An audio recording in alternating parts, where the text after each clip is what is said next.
Astro TV அனுசுய நேயர்களுக்கு வணக்கம். உங்கள் ஜோதிடர் முருகேசன் பேசுகிறேன். இன்றைய வீடியோவில் ரிஷபராசிக்காரர்களுக்கு இந்த ஆகஸ்ட் மாதத்தில் என்னென்ன பலன்கள் நடக்க இருக்கிறது என்பதை பற்றி தான் இன்றைய வீடியோவில் நாம் பார்க்க இருக்கிறோம்.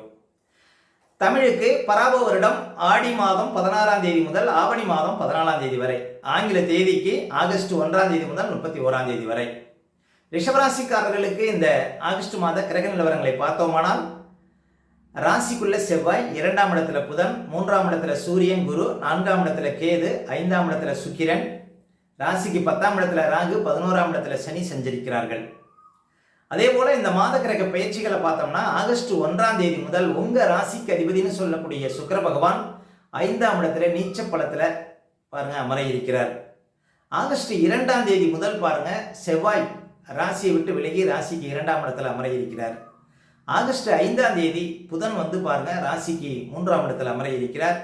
ஆகஸ்ட் 17ஆம் தேதி சூரியன் 4ஆம் இடத்தில் அமர இருக்கிறார். ஆகஸ்ட் 22ஆம் தேதி பாருங்க புதன் ராசிக்கு 4ஆம் இடத்தில் அமர இருக்கிறார். இதான் பாருங்க இந்த மாத கிரக பயிற்சிகள். இப்போ ரிஷபராசிக்காரர்களுக்கு இந்த மாதம் எப்படி இருக்கும் பாருங்க. கிட்டத்தட்ட ஒரு 1.5 மாத காலமாக ராசிக்குள்ள செவ்வாய் இருந்து உங்களுக்கு நிறைய செலவுகள், தேவையற்ற டென்ஷன், கணவன் மனைவிக்குள்ள பிரச்சனை, அதே போல் எங்கே போனாலும் உங்களுக்கு தேவையற்ற விரயங்கள், வெளிநாடு சார்ந்த விஷயத்தில் பாருங்கள் தடைகள், இப்படி பல பிரச்சனைகளை பார்த்துருப்பீங்க. உங்களுடைய கோபத்தினால உங்களுக்கு நிறைய கஷ்டங்கள் வந்திருக்கும் அப்படின்னு சொல்லலாம். இந்த 1.5 மாத காலமாக இந்த ஆகஸ்ட் 2ஆம் தேதியே பாருங்கள் ராசியை விட்டு செவ்வாய் விலகி ராசிக்கு 2ஆம் இடத்துல அமர இருக்கிறார். இந்த செவ்வாய் ராசியை விட்டு விலகிறதே உங்களுக்கு ஒரு பெரிய அதிர்ஷ்டம் அப்படின்னு சொல்ல முடியும்.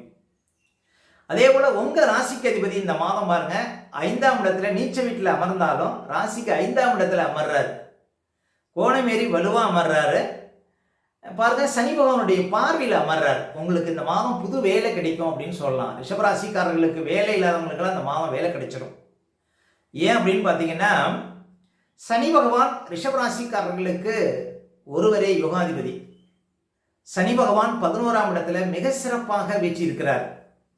அந்த சனி பகவான இந்த மாதம் உங்க ராசிக்கு அதிபதி சுக்கிரன் பார்வையிடுகிறார். உங்க ராசிக்கு அதிபதி சுக்கிரனுக்கு சனியினுடைய பார்வை படுகிறதுங்க. சனி யோகாதிபதிங்கிறதுனால அவருடைய பார்வையினால உங்களுக்கு இந்த மாதம் அதிர்ஷ்டங்கள் வரும். குடும்பத்தில் சுபகாரிய பேச்சுக்கள் நன்மையில் முடியும். குலதெய்வ பூஜை செய்யக்கூடிய வாய்ப்புகளை கொடுக்கும். கோயிலுக்கு வேண்டுதல் தான் இந்த மாதம் செய்ய முடியும். உங்களுடைய திறமைகள் இந்த மாதம் வெளிப்படும். புது வேலை கிடைக்கும். ஒரு சிலருக்கு உயர்ந்த பதவிகள் தேடி வரும். வராத பணமெல்லாம் இந்த மாதம் சேரும். வராத பதவிகள், வேலை உங்களுக்கு கிடைக்கிற மாதிரி இருக்கு, வரமாட்டேங்குது அப்படின்னா இந்த மாதம் சேரும் உங்களுக்கு புது வேலை. இப்படி பாருங்க நல்ல ஒரு அதிர்ஷ்டத்தை இந்த மாதம் உணர முடியும் ரிஷபராசிக்காரர்கள். ஏன் அப்படின்னா உங்க ராசிக்கு அதிபதியை சனி பகவான் பார்வையிடுகிறார்.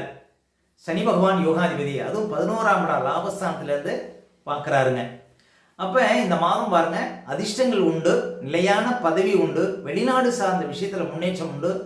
யாரெல்லாம் வெளிநாடு போகணும் அப்படின்னு விரும்புகிறீங்களோ இந்த மாதம் பாருங்க இந்த ஆகஸ்ட் மாதத்தில் உங்களுக்கு வெளிநாடு வாய்ப்புகள் கிடைக்கும். ஏன் அப்படின்னா உங்கள் ராசிக்கு அதிபதியை அந்நிய இனத்தவரை சொல்லக்கூடிய கிரகம் சனி பகவான். நமது பூமியிலிருந்து ரொம்ப தூரத்தில் இருக்கக்கூடிய கிரகம் சனி பகவான். அப்போ உங்கள் ராசிக்கு அதிபதி சுக்கிரனுக்கு சனி பகவானுடைய பார்வை விடுவதனால நீங்கள் ரொம்ப தூரம் சென்று பணியாற்றக்கூடிய வாய்ப்புகள்லாம் கொடுக்கும். அப்போ வெளிநாடு வாய்ப்புகள் இந்த மாதம் தேடி வருங்க ரிஷபராசிக்காரர்களுக்கு. அதே போல் புதன் பாருங்க இந்த மாத ஆரம்பத்தில் 2ஆம் இடத்துல இருக்கிறாரு. ஆகஸ்ட் 5ஆம் தேதி கடகத்துக்கு போகிறாரு. ஆகஸ்ட் 22ஆம் தேதி சிம்மத்தில் அமர இருக்கிறார். அப்போ 2ஆம் அதிபதி இந்த மாதம் பலமாக இருக்கிறார். உங்கள் கூட பிறந்த சகோதரர்களுக்கு இடையே பாருங்க கொஞ்சம் பகைமை வர்றதுக்கு வாய்ப்பு இருக்குது. ஆனால் கூட பிறந்த சகோதரர்கள்ட்ட கொஞ்சம் கவனமாக இந்த மாதம் நடந்துக்கணும். அதே போல் புதன் இந்த மாதம் பாருங்க ஆகஸ்ட் ஒரு 24, 25 இந்த தேதிகளில் உங்களுக்கு கேதுவோட நெருக்கமாக இருப்பார். அப்போ இந்த மாதம் ஆகஸ்ட் 24, 25 இந்த தேதிகளில் யாருக்கும் வாக்கு கொடுக்கக்கூடாது, புது நபர்கள் நம்பக்கூடாது, யாருக்கும் பணம் கொடுக்கக்கூடாது. இந்த காலகட்டத்தில் ஆகஸ்ட் 24, 25 இந்த காலகட்டத்தில் பணம் கொடுத்தீங்கன்னா அந்த பணம் வராது. கண்களில் ஏதாவது பிரச்சனை, பற்களில் ஏதாவது சின்ன சின்ன பிரச்சனைகள் வரும். ஆகஸ்ட் 24, 25 இந்த தேதிகளில் குடும்பத்தில் கணவன் மனைவிக்குள்ளே விட்டு கொடுத்து போகணும். பிள்ளைகளுடைய ஆரோக்கியத்தில் கவனம் செலுத்தணும். புதிய முடிவுகள், ஏன்னா ரிஷபராசிக்காரர்களுக்கு புதன் 5ஆம் அதிபதியும் கூட. அப்போ 5ஆம் அதிபதி கேது நோக்கி போகிறார். புதிய முடிவுகள் விஷயத்தில் கவனமாக இருக்கணும். புது திட்டம் போடுறதுல கவனமாக இருக்கணும். புது திட்டம் போடக்கூடாது 24 25 இந்த தேதிகளில். அப்போ பாருங்கள், இந்த ஆகஸ்ட் 24 25 இந்த தேதிகளில் ஒரு சில விஷயத்தில் ரொம்ப கவனமாக இருக்கணும். அதே போல் சூரியன் பாருங்கள் மாத ஆரம்பத்தில் 3ஆம் இடத்துல இருக்கிறார். 3ஆம் இடத்துல இருக்கும்போது நல்ல தைரியத்தை கொடுக்கும் சூரியன். அதே போல் எங்கே போனாலும் வெற்றி வாய்ப்புகளை கொடுக்கும். புதிய முயற்சிகளில் பாருங்கள் உங்களுக்கு யுகம் கிடைக்கும். அதே சூரியன் 4ஆம் இடத்துக்கு போகிறார் இந்த மாதம். 4ஆம் அதிபதினு சொல்லக்கூடியவர் ஆகஸ்ட் 20 to 23 இந்த தேதிகளில் கேதுவோட நெருக்கமாக இருப்பார். அப்போ ஆகஸ்ட் 20 to 23 இந்த தேதிகளில் பாருங்கள், தாயாருடைய ஆரோக்கியத்தில் கவனம் செலுத்தணும்.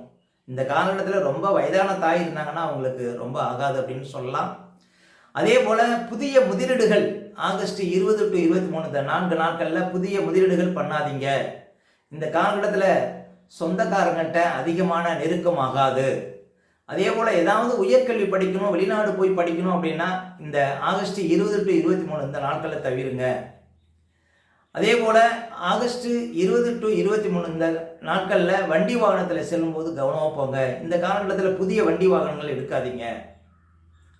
அப்போ ஆகஸ்ட் 20 to 23 இந்த நாட்களில் ரொம்ப உஷாராக இருக்கணும். முக்கியமாக புதிய முதலீடுகள் சார்ந்த விஷயத்தில் கவனமாக இருக்கணும். இந்த காலகட்டத்தில் புதுசாக வியாபாரம் ஆரம்பிக்கிறது, புதுசாக ஏதாவது தொழிலாக ஆரம்பிக்கிறது, இதெல்லாம் தவிர்க்கணுங்க ரிஷபராசிக்காரர்கள். அதே போல் செவ்வாய் பாருங்க இந்த மாதம் ராசி விட்டு 2ஆம் இடத்துல அமர இருக்கிறார். செவ்வாய் வந்து ரிஷபராசிக்காரர்களுக்கு 7க்கும் 12க்கும் அதிபதி. 7ஆம் அதிபதி 2ஆம் இடத்துல அமர்றார். அப்போ வியாபாரம் பண்ணக்கூடியவங்களுக்கு இந்த மாதம் அதிர்ஷ்டம் உண்டு. வியாபாரத்தில் எதிர்பார்த்த லாபங்கிறது இந்த மாதம் கட்டாயம் பாருங்க ரிஷபராசிக்காரர்களுக்கு கிடைக்கும். இந்த ஆகஸ்ட் 20 to 23 இந்த 4 நாட்கள் தான் கொஞ்சம் விழிப்பாக இருக்கணும் நீங்கள். மற்றபடி 7ஆம் அதிபதி 2ஆம் இடத்துல அமர்வது உங்கள் வாழ்க்கை துணைவர் மூலம் உங்களுக்கு ஆதாயம், உங்கள் வாழ்க்கை துணைவருக்கு பாருங்கள் நல்ல வருமானம். அதே போல் 7ஆம் அதிபதி 2ஆம் இடத்துல அமர்வது திடீர் பணவரவு, எதிர்பாராத பணவரவு, இதெல்லாம் அந்த மாதம் உங்களுக்கு கிடைக்கும் அப்படின்னு சொல்லலாம். விரையாதிபதி 2ஆம் இடத்துல உங்களுக்கு அமர்வது, 2ஆம் இடத்துல செவ்வாய் அமரும் பொழுது பாருங்கள் பேச்சு விஷயத்தில் கொஞ்சம் கவனமாக இருக்கணும். யாரையும் எடுத்தறிந்து பேசக்கூடாது. இது செவ்வாய் 2ஆம் இடத்துல இருக்கும்போது உங்கள் பேச்சினாலேயே உங்களுக்கு சில செலவுகள் விரயங்கள் வர்றதுக்கு வாய்ப்பு இருக்குது. அதனால் வார்த்தைகளை அதிகமாக விடக்கூடாதுங்க ரிஷபராசிக்காரர்கள். இந்த மாதத்துலேருந்து கிட்டத்தட்ட ஒரு 45 நாட்களுக்கு மொத்தத்தில் ரிஷபராசிக்காரர்களுக்கு பாருங்கள் இந்த மாதம் ஆகஸ்ட் 20 to 23, ஆகஸ்ட் 24 25 இந்த நாட்களில் ரொம்ப கொஞ்சம் விழிப்பாக இருக்கணும். பணம் சார்ந்த விஷயத்தெல்லாம் கொஞ்சம் கவனம் தேவை. தாயாருடைய ஆரோக்கியத்தில் கவனம் இருக்கணும். அதே போல் வண்டி வாகனத்தில் மிதமான வேகத்தில் செல்வது நல்லது. இது போன்ற புதிய முதலீடுகள் சார்ந்த விஷயத்தெல்லாம் கவனமாக இருக்கணும். இப்படி இருந்தீங்கன்னா இந்த மாதம் உங்களுக்கு பெரிய நெருக்கடிகள் எதுவும் இருக்காது அப்படின்னு சொல்லலாம். அதே போல் சனி பகவான் பாருங்கள் சாதகமான இடத்துல இருக்கிறார். எப்படியும் உங்கள் உயர்வுக்கு கட்டாயம் சனி பகவான் உற்ற துணையாக இருப்பார். அடுத்து ரிஷபராசிக்காரர்களுக்கு சந்திராஷ்டமம். இப்போ ரிஷபராசிக்காரர்களுக்கு இந்த மாதம் எந்த தேதிகளில் சந்திராஷ்டமம் வரும் அப்படின்னு பார்த்தீங்கன்னா இந்த ஆகஸ்ட் 22 23 24 இந்த தேதிகளில் உங்களுக்கு சந்திராஷ்டமம் இருக்குங்க. இந்த தேதிகளில் மட்டும் கொஞ்சம் கவனமாக இருக்கணும். சந்திராஷ்டம தினங்களில் தான் நம்முடைய உடல்காரகன் மனோகாரகன் என்று சொல்லக்கூடிய சந்திரன் 8ல் மறையும் பொழுது நம்ம உடல் ரீதியாகவும் மன ரீதியாகவும் அந்த நாட்களில் பாதிப்படைவோம். அந்த நாட்களில் தாங்க இந்த பதட்டம், படபடப்பு, தெளிவில்லாத நிலை, மனக்குழப்பம் இதெல்லாம் கொடுக்கும். அதனால தான் சந்திராஷ்டம தினங்களில் புது முயற்சிகளை தவிர்க்கணும். அதே போல் வண்டி வாகனத்தில் செல்லும்போது பாதுகாப்பு கவசங்கள்லாம் கண்டிப்பாக அணியணுங்க. மற்றவங்கள்ட்ட பேசும்போது ரொம்ப நிதானமாக பேச வேண்டிய நாள் பார்த்தீங்கன்னா இந்த சந்திராஷ்டம தினங்கள். அதனால் சந்திராஷ்டம தினங்களை அனுசரியுங்கள், வாழ்க்கையில் விளம்பெறுங்கள். மேலும் ரிஷபராசிக்காரர்களுக்கு இந்த மாதம் எந்த தேதிகளில் பணப்புழக்கம் ரொம்ப சிறப்பாக இருக்கும் அப்படின்னு பார்த்தீங்கன்னா ஆகஸ்ட் 3 4, ஆகஸ்ட் 7 8, ஆகஸ்ட் 11 12, ஆகஸ்ட் 17 18 19 20 21, அதே போல் ஆகஸ்ட் 29 30 31 இந்த தேதிகளில் நிறைய பணப்புழக்கத்தை பார்க்க முடியும் ரிஷபராசிக்காரர்கள். மேலும் உங்களுடைய சுய ஜாதகத்தை நீங்கள் பார்க்கணும் அப்படின்னா திரையில் தெரியக்கூடிய நம்பருக்கு கான்டாக்ட் பண்ணுங்கள். உங்களுடைய பிள்ளைகளுக்கு புதுசாக ஜாதகம் எழுதணும் அப்படின்னாலும் அந்த நம்பருக்கு கான்டாக்ட் பண்ணுங்கள். ஓகே, இந்த வீடியோ பிடிச்சிருந்தா லைக் கொடுங்க. உங்கள் கருத்துக்களையும் கேள்விகளையும் கமெண்ட்ஸில் பதிவிடுங்க. இன்னும் நம்ம பல வீடியோ கொடுக்க இருக்கிறோம். நம்ம சேனலை சப்ஸ்கிரைப் பண்ணுங்கள். பக்கத்தில் வர பெல் சிம்லை கிளிக் பண்ணுங்க. நன்றி, வணக்கம்.